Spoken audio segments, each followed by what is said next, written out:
వస్తుంది. Okay sir, next ఎవరైనా ఉన్నారా అండి?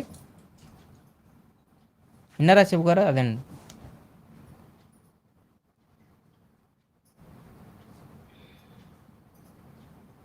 ఇక్కడ ఈ జాతకులకి చంద్రుడి నుంచి దశమంలో రావు ఉన్నాడండి, చంద్రలగ్నం నుంచి.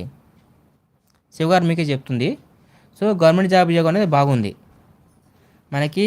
యోగాలు అనేది ఒకటే లగ్నం నుంచి కాకుండా 4-5 వాటి నుంచి చూసినప్పుడు కంపల్సరీ జరగడానికి అవకాశం ఉంటుంది. మనకి చంద్రలగ్నం నుంచి దశమంలో రాహు ఉన్నాడు. రాహు అంటే శిరస్సు. శిరస్సు అంటే ఏంది? హై పొజిషన్ అనేది. దశమ స్థానం కెరీరు. సో ఇక్కడ చంద్రలగ్నం నుంచి కన్ఫర్మ్ అయింది. పుట్టిన ముహూర్తం అంటే జన్మలగ్నం.